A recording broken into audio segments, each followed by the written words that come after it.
So you use substitution today. What's up? No. Substitution? No, not today. So slow it down.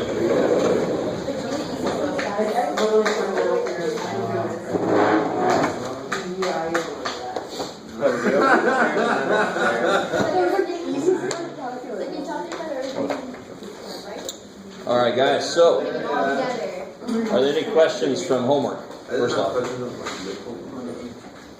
Wait. Homework questions. Well, can you do a problem? Like, completely. Because I did a problem, and I kept trying to, redo it until I got the right answer, but I couldn't get it. So, What kind of problem is it? It was a 5.2 number. All right, so one of those long involved ones with where we have to use the sum of I squared, that kind of stuff. And number 25. Say again? Number 25. I'll maybe just pick a simple, Okay.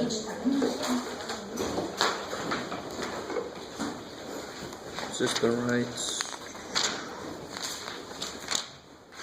Or is that R? It's like the long one. All right, so let's see. Yeah, let's do one of these together because I have a little worksheet I want you guys to work on today. It's got a combination of basically everything we've done in Chapter 5 so far on it, including the recent stuff with the F-talk, the fundamental theorem of calculus. It makes me feel like it's like my God. It's the F-talk. Yes, sacrifice to F-talk. So let's do this one. Here's a freebie. 25.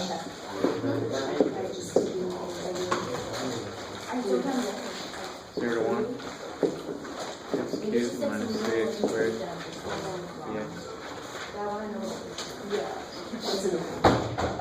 So your A is 0, your B is B. 5.3, like, can you use rules or not? This is 5-2. So you can't use So no F-talk is banned here. Alright. Hey. All right. So this one says use this approach, the infinite number of rectangles approach. Mm-hmm.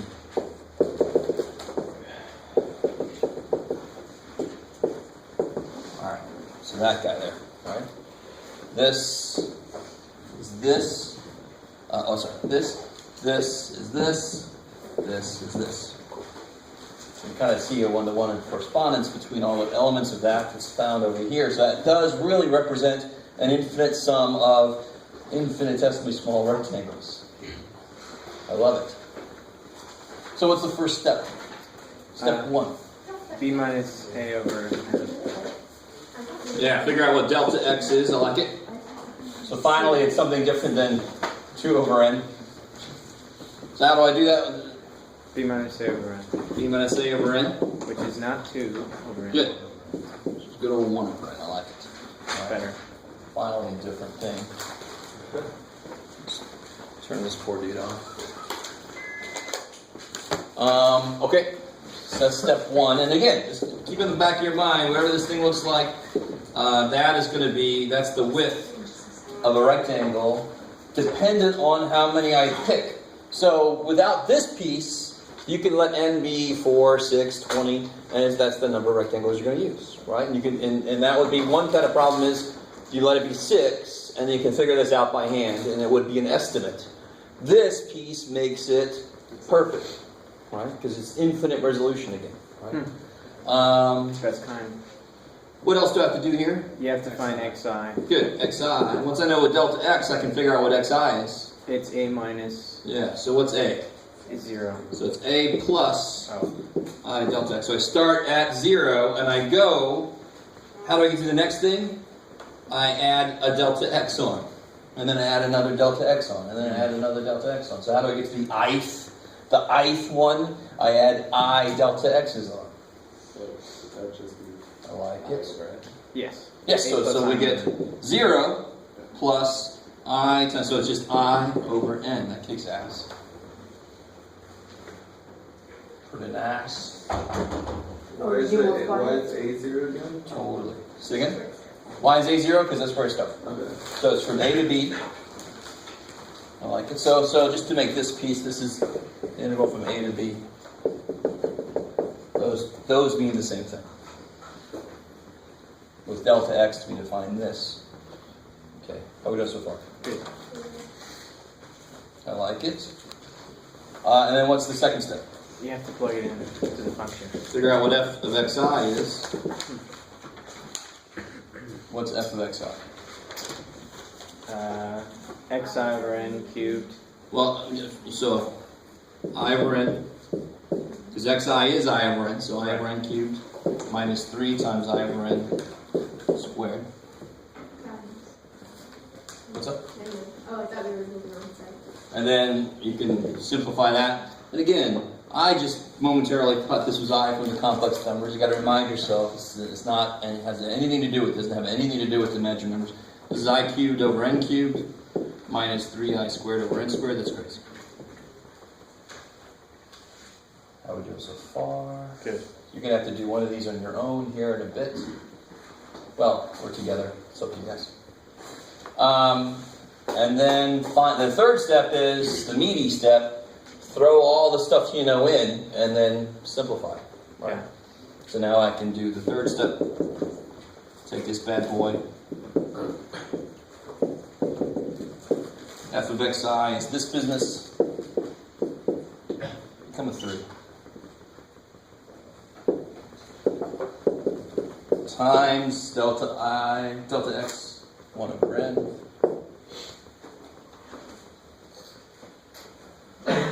Said I equals 1 so on? Say again? I equals 1? I equals 1? No, How do you mean? the sum.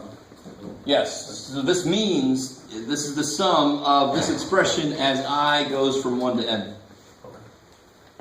Does that make sense? So we did several yesterday to remind you guys of how the summation symbols work. Alright, and then what do I do next? You FOIL. Yeah, I'll just distribute, so I get... I might as well, in the same time, let me see, we can handle this, right? At the same time, I'm going to break the summation up. So I get I cubed over n4 minus the sum I squared. Let me pull 3 out. Well, screw it, I'm going to pull that stuff out in a second. 3i squared over n cubed.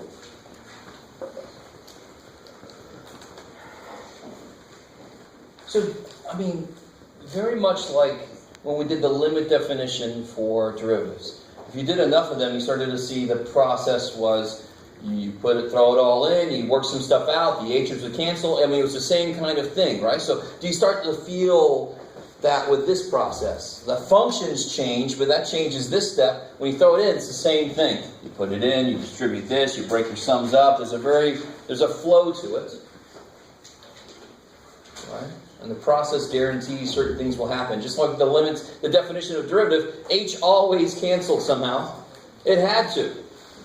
If it didn't, then the derivative wouldn't exist, but we didn't see any functions that didn't have a derivative at that time. We're working with decent functions. Alright, let's see. Blah, blah, blah. So now what do? What I almost did just a second ago, but... Take out the unnecessary. Yeah, So, I like it. So what do I not need in here? 1 over n to the 4. Yeah, I is what needs to stay in here. N is just a number. I can pick it out. Yeah. So it's 1 over n4, sum of I cubed. And do I know what sum of I cubed is? Yes. Cool. Do you know what sum of I cubed is? I think Sum of I it's cubed. n times n minus 1, n plus 1 squared. Yeah, it's kind of Yeah, the cubed one is like the square of the I one, right? It's kind Yeah. of weird. It's a 9. Well, it's not a 9, it's math. We always want to leave the I. And again, it's not that we want to, it's that we don't have a choice, right? So what can't come out of a sum is anything related to its index, because that's like the variable for that sum. N is a variable according to the limit, but it's not a variable according to the sum. It's just a number as far as the sum is concerned, so that can come out of here all day long. So you think that you can take out a coefficient when you have an integral? Yes. Integral, the only thing anything that can't come out of an integral would be something related to x, because the integral that's the integral's variable is x, or whatever the d is. Integral dy, no y stuff could come out, so forth. I like it. Cool. All right, we don't need this here anymore. That's what let me build that. So I'm taking this up here. I get the limit, and it goes to infinity. 1 over n to the 4th times, what goes in here? N times n plus 1 over 2 squared. And then minus 3 over n cubed. And then this is the long one, of course. And plus 1 to n plus 1 over 6. I like it. Whew. Do we have So- to memorize the i's and i's? No, I'll give you. This is here. This is here. Right? We know those. This one we actually proved. What Gauss, little young Gauss did for us way back in the day. And I'm sure he had us in mind. And then this, I don't think we proved that one. It was too bad for us. Had K in it, and it was so You have cool. to use math induction, which is really one of my favorite things in the world. But if you're not taking 280, then you're going to miss out on my favorite thing in the world, which you probably are okay with. You're like, you like some weird shit, Jeff, so I'm okay with it. Are you teaching 280? Huh? Are you teaching 280 next semester? No, next semester I'm doing 180 again. So full-timers, we take like a full year. We pick our schedule for a full year. Which sucks, because 280 is one of my favorite ones to teach. So what you notice, again, this always happens. What will be the overall degree if I multiply and squared? It would be, the degree on the top would be a fourth degree, right? Squared in the inside, when you square that, it becomes a fourth degree. So the limit as n goes to infinity of that over that is 1/2. is 1, Half, yeah. and you're left with a half. I like it. So that limit is 1/2 Okay. minus. What? 1/2. Yeah, so what happens here? So the limit, now this will be cubed, right? 2n cubed over n cubed. So the limit as n goes to infinity of this would be 2. So that goes to 1/3 times 3 because 1. 3 times 2 is 6 over 6 is 1. 1. Yes, ma'am. Why isn't it 1 over 4? Oh, yeah, it should be 4. Yeah, thank you. Yeah. I forgot to square that bad boy. Good. All right, cool. Cool. I like it. Thank you for that. So please do. I'm a human. I'm with you guys in this race. Let me know when I make a mistake. That's cool. And then I get what? 3/4. Negative 3/4. Interesting. Interesting. Interesting. Interesting. And why? Yes. Oh, is this square on the outside of the parentheses? Yeah, the square's on the outside. And Yes, then the I thought it exactly. was on the outside of the n plus 1. No, so it's on the whole thing. Yes. So wait, you said, oh, okay, never. So remember, you guys, if you get this out for yourself right now, because you're going to have to do this process by yourself in a minute, so you might as well have it sitting out, and it's got all the little important formulas. We just use 2 of them up here. Now, real quick, why does it make sense that this area would come out negative? Where's the function at 0? Where is this at 0? It's at 0. Where is it at 1? Negative 2. So the area is going to come out negative because this thing is down here, right? So this area is going to be negative just because the negative just means it's below. It doesn't mean, again, it doesn't mean some kind of weird black hole thing or some Star Trek situation, right? Negative area, Captain. Oh, shit. You ever saw that scene? Okay. So how to you could put this in the calculator, but let's do this the new way. Let's use f-talk.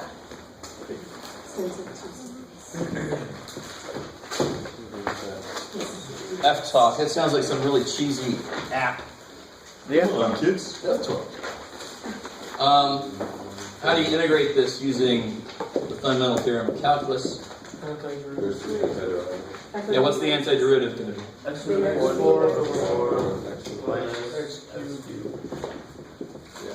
And if I waited from 0 to 1. So Now, real quick. The antiderivative would actually be this plus c, right? Yeah. That's in the, Constant. So why is it okay that I don't write the plus Because c? you can use any it's derivative. definite.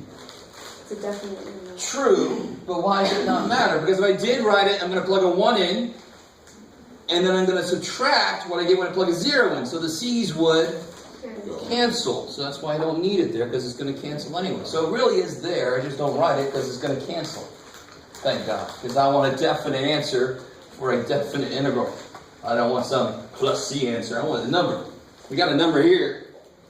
So when you plug a 1, when you plug a 0 in, it's 0. Ooh, so you're going to minus it. When you plug a 1 in, you get 1/4 minus 1, which looks very familiar.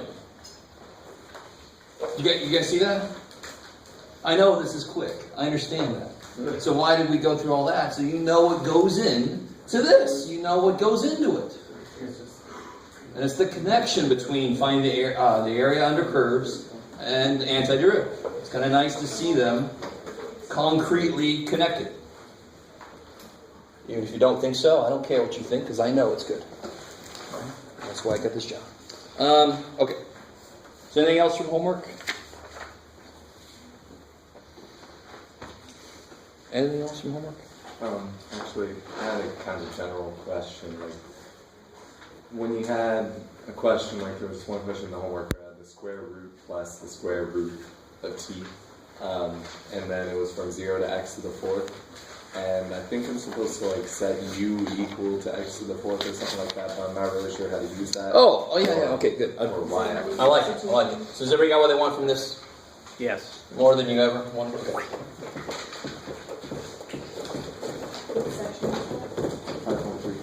So the first part of the fundamental theorem of calculus, right? History of the world, part 1. So if I have this, and this 0 actually doesn't matter. It could be any constant, to be honest. It's kind of related to why we don't care about c too much. Let's make it 0. So let's say I have this here. It doesn't really matter. And I want to know what the derivative is. So I'm starting off small here. What's the fundamental theorem of calculus part 1 say? It's very, very, very, very easy. Not really. This equals sine 2x, period. Alright, so derivative, so the plus c would kind of go up. That's related to why I don't care if that could be any constant. So if you see a 3 there, guess what? Same answer. Alright, maybe. So, your question, that's what the fundamental theorem of calculus part 1 says. And it only makes sense now that we know that this symbol actually means the same thing as antiderivative. So if I take the derivative of an antiderivative, I get the original damn thing back, right? I break him out. So it's equivalent to saying f of x equals square root of 2x. Well, what do I get when I square this? I get I break him out, right? Because the square and square root are opposite. So that is the opposite of that. So when I apply that to that, it breaks it, it kills it. That's what opposite functions do to each other. All right, let that be simple. So here's where it gets more interesting. So that is a derivative. So all of the derivative rules apply. So what do I mean? All right, so what if I call this, it doesn't matter, this is a to x squared of tangent of the square root of 11x, gather x, t, sure, that's good, I like it. Yummy, yummy, yummy. Doesn't matter what function I put in there, because it's just going to get the stuff to throw it in. But what? So in this function, what's inside the g function? Just x. Just me. So what if it was the other way around? What if it was x to 3? Then I could just make it a negative and turn it around. So, okay. So Is that cool? okay, Yeah. So if that was just this, the derivative would just be that with an x in it, right? Just like if, what's the derivative of this? Cosine. What's the derivative of this, though? I gather two. Cosine X squared times 2x. 2x. Oh, shit, right? So x is inside this function. That's why I multiply by 1, the derivative of x. What's inside this function? 2. X squared. That is inside that function. That's an x squared there, right? Just like there's an x here. That's why I multiply by 1, so I don't even worry about it. What's inside here? What's up? Those were our parameters, like kind of like go from here to here. That would be for an integral. Why is this a function of x? What is x doing? What is x setting up for me? How far I go to see what the area is. That's what x does. That's the variable in this, right? Yeah. This is all like the square root symbol. I really want you to understand. So, it's, if I had square root of x, what's this derivative? 1/2 x to the minus 1. I like it. So the square root symbol is just, it tells me what the rule is that I use, right? It's a power, so I'm going to use that rule. So all of this is kind of, it could be anything. I could just have an f of x, an f of t here, and it would just become f of this as an answer when I do it. Do you understand? So the rule for the derivative of an integral is that it just becomes whatever this is with that stuffed into it. And then you just, And if this itself is more involved, so if I have the square root of 5x, now if I take this guy's derivative, I need to use chain rule. So if I have something inside that's more than just x, I have to use chain rule as always. So this guy's derivative, the rule for an integral, derivative of an integral, is that this just has this gets stuffed into it, right? That's the rule. Just like starting with the derivative of e to something is e to that thing, times the derivative of the inside. And what's the derivative of the inside? 2x. So just because you're taking the derivative of an integral doesn't mean that the derivative rules go away. Derivative rules, anytime you say derivative, the rules are like, what? And they come in, they do it, right? You guys kind of, so chain rule, product rule, could possibly not think about that far, thank God. Yes? There's no chain rule or product rule for antiderivatives, right? No. So we have to develop our own answers to them. So if I have a function that came from chain rule that was done to the, I'm trying to undo that derivation, I've got to come up with some approach to undo that. So we're not going to have rules. We're going to have procedures. since we normally just like Unfortunately. distribute and simplify and then reverse. So you're just not always have to. You'll see. Yeah, you can try to guess all you want to right now. You'll have to wait and see what actually happens. All right, that's getting a little bit too far ahead. You guys kind of with me on this? I think so. So it is just a derivative. It happens to be of a brand new function. We are not used to this function because we're barely used to frickin' integrals. So how in the world can we be used to this function? But it is just a function. It is the area function. Ooh, that's nice for that function. That's nice. So when I take its derivative, any of the rules could apply. Right? So you can imagine they don't, because there's no point to it. But you can create ratios of integral function into quotient rule, and we're not going to do that. Don't worry. The most we'll do is like they'll have stuff inside like that. Okay. All right. Okay. Anything else from homework? All right. So look here. I want to show you a couple things, and I'm going to unleash you guys on this handout. I like whenever I say that. I love the image I get in my head. All right. What do you guys think this is? It doesn't really matter what I go from to. What would be the antiderivative of cosine x? Negative sign. Sign up. See, I love this. This is where you got to be careful. You think backwards. What would I have taken the derivative of to get cosine? Positive sign. Positive sign leads to cosine. So let me make this connection right now. Definite integrals, fundamental theorem of calculus applies. Indefinite integrals, you just write the antiderivative, because now we know that integration is related to the antiderivative. But of course I put plus c. So what's this here? negative Negative, cosine. yeah. because it would have come from negative cosine. So you have to change gears.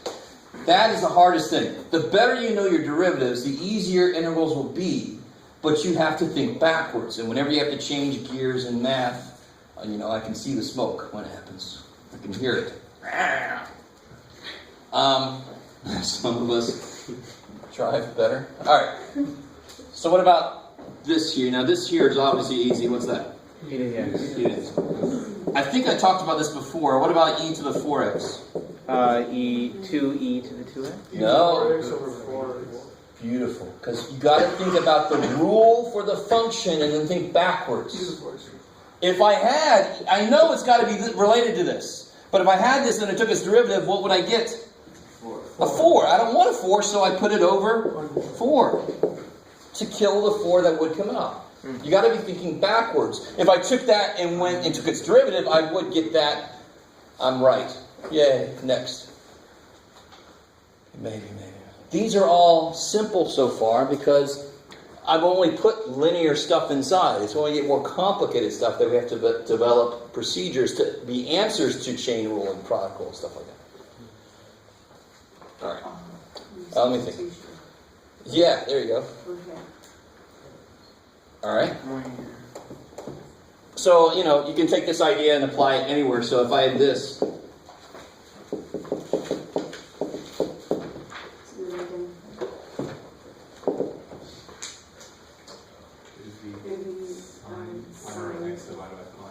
Good. Sine pi x divided by pi plus c. So the derivative would multiply by pi. So it makes sense that the opposite of a derivative would divide by pi. Now don't go too far with that. You still have to think backwards. But some of these, especially when it's just linear stuff with x, it's that easy. Maybe. What about this?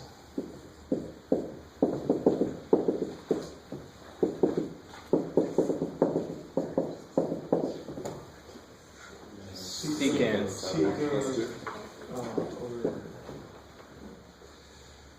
Secant 7x plus 2. 7. Done! Yay! Derivative of what is secant tangent? Secant. So it's got to be of 7x plus 2. And then you think backwards. If I took its derivative, what I have so far, am I right? No, I get a 7. So let me kill the 7 I would get. Yay.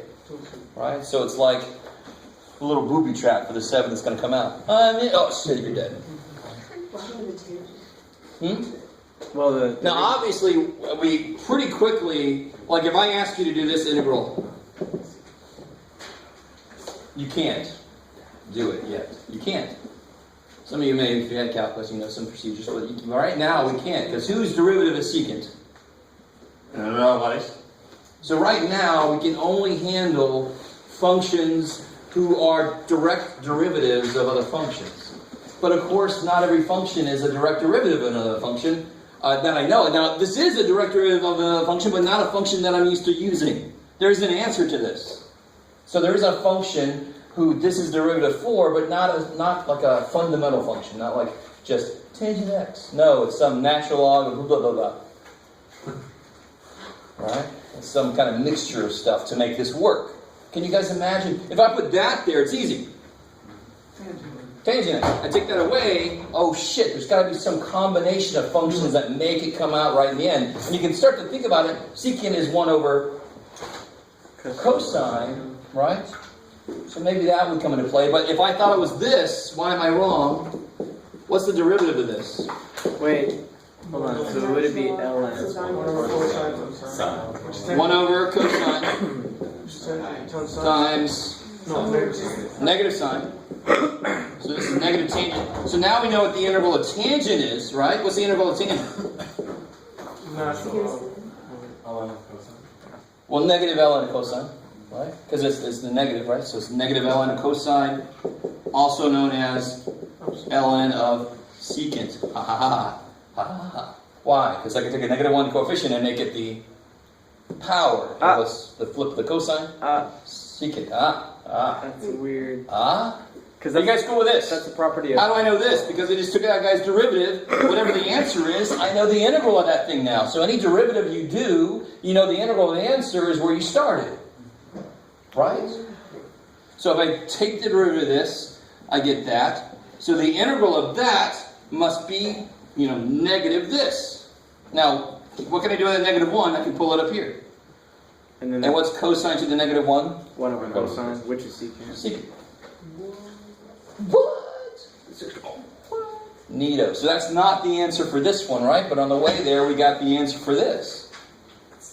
This is going to be a little more involved, right? But that's just a little taste. I mean, anything I put together for you right now, I've got to be very careful to put it together so it actually relates to something some derivative you know.